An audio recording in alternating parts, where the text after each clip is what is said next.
Hey guys, in this video I'm making a rocket stove.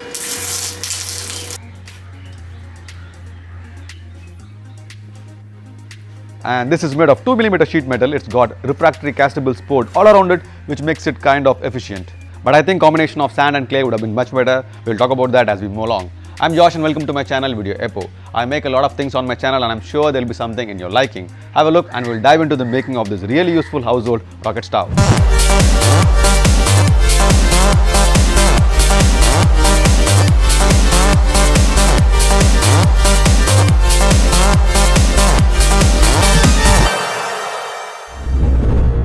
Before we start, if you have not subscribed to my channel, please do so and try and watch this video without skipping any part of it. That's because not only does it help my channel with analytics, but also you'll be able to see a lot of tips and tricks and the mistakes that I've done so that you don't have to do them. To start with, I made the model of the rocket stove using a carton box just to be sure about the size and the material requirement. Once the dimensions were clear, I went to the steel yard and I got the sheet metal. The place had a sheet cutting and bending facility. There are 4 square tubings in this make. The outer tube is 8 inch by 8 inch, the inner tube is 4 inch by 4 inch, the wood feeding tube is 4 inch by 4 inch and the air inlet tube is 3 inch by 4 inch. Except for the air inlet tube, rest of the tubes were bent on the hydraulics machine. The machine was capable of bending only 3 sides. The 4th side is what we are going to weld in our workshop and make it into a tube. There could be many ways you could reach this goal, but I am following this order based on my skill set. I am going with the wood feeder first. This tube is 4 inch by 4 inch and the length is 8 inches. The open side of this tube was cut as a separate piece which can be welded into its place. My welding skills have improved to a workable level, but this is definitely not a professional finish. But these are the projects where I could practice, as most of these welding joints will be anyways concealed inside once we are done. I'm done with the 4 inch tubing here, and this is going to be the wood feeder, and this will be attached to the main chamber where the combustion is going to happen. And ideally you could go ahead and weld it like this in a 90 degree angle itself, but when you tilt it like so and then weld it, what happens is that whenever we put in wood in there, the wood has got better chance of sliding in, there is less effort and it's got a better chance of burning properly.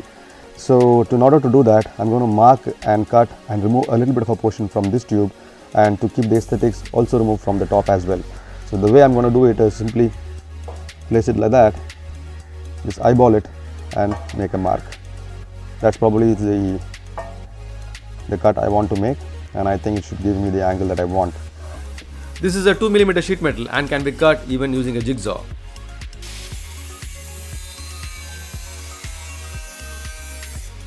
We've cut the wood feeding tube, and the next will be to weld it to the fire chamber. But then rather than welding it as a square tube and then cutting out holes in it, we will simply reduce the size of the single plate.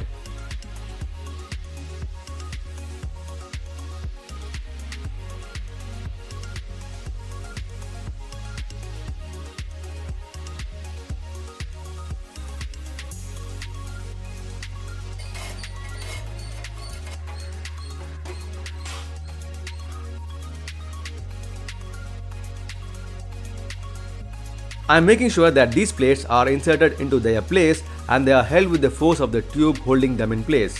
What I am doing here is totally wrong. I should have done a tack welding in all 4 corners before I ran the full length of the weld. Like I said, I am still learning, and this was yet another lesson for me. These pieces are going to be inside, but I grinded them a little bit to check if the welding seams are good.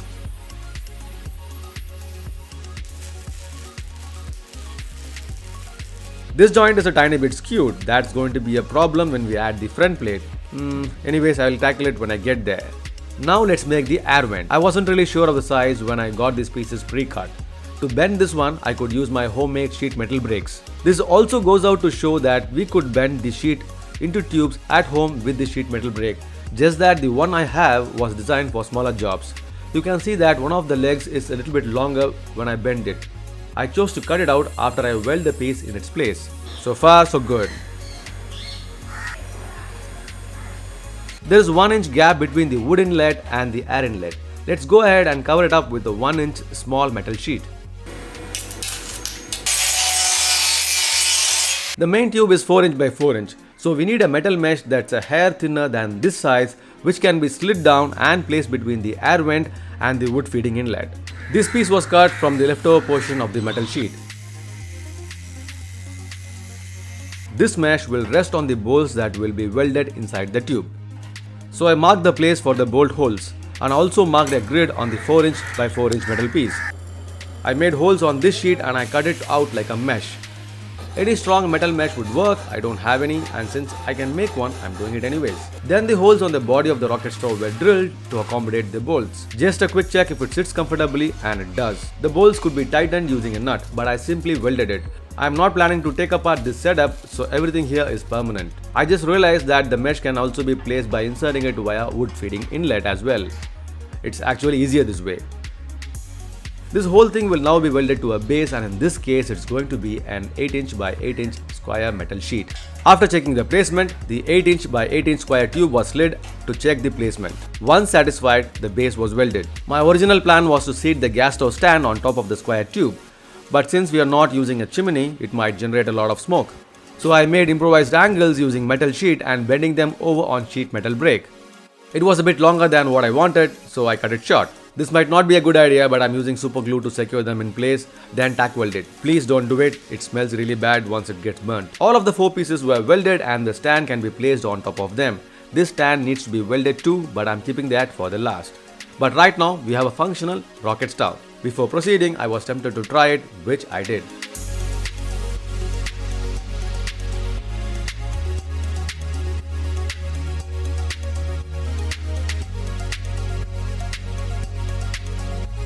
This is where most of the rocket stove videos stop. We are going to take it further. This bottom part is 8" by 8" and the bent tubing is matching that same size.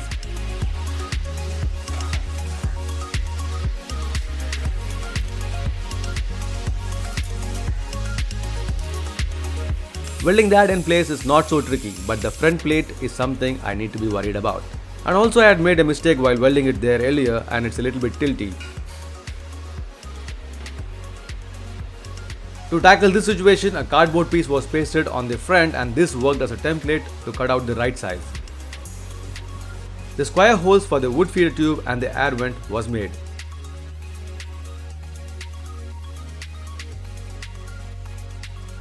I had cut the size a little smaller and I filed my way through to the right shape. It was quite a lot of work, but it was worth the effort.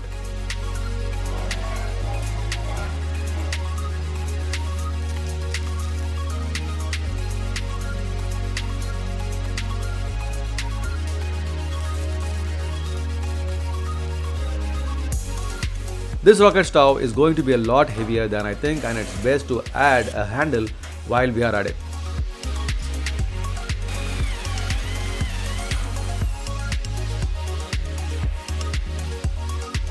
Now this is something I've seen in some of the rocket stove videos, so I'm adapting it too. I'm making a door for the wood input. This door was connected using a hinge. The thickness of the hinge is 6 mm, so I have to remove 3 mm material from both parts connecting the hinge.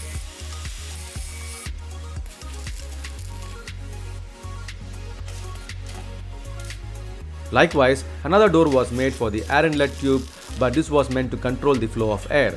A simple threaded rod with a couple of nuts can get us to the goal.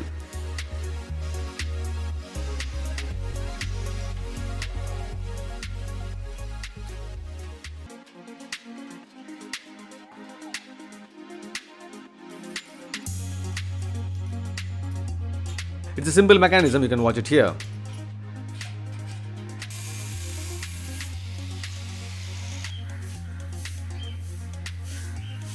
Our rocket stove is almost ready. You could choose to fill up the sides with sand or clay, pumice or even perlite. Choose whatever is cheap or something that is widely available for you. Try not to do what I did here because it's not worth your money. I had used a bag of refractory cement to fill up the sides.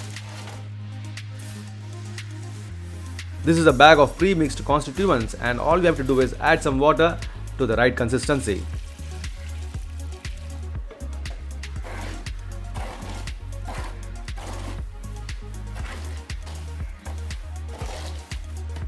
With the sheet metal angles in the way, it was a bit difficult to fill up the container.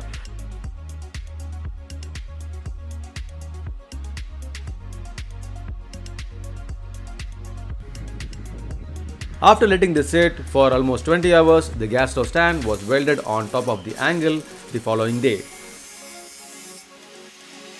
Let us light it up and see how it works. I used this stove for a week before recording this, So to sum it up, I have a few points to say. Do not use refractory cement, it was a big mistake. Maybe use sand or clay and take it out when you're not going to need the stove. It will be a lot cheaper, portable and a better option too.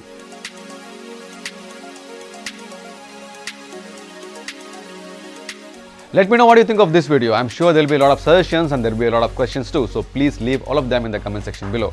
Thank you for watching this far. I'll see you in my next video and until then, bye bye.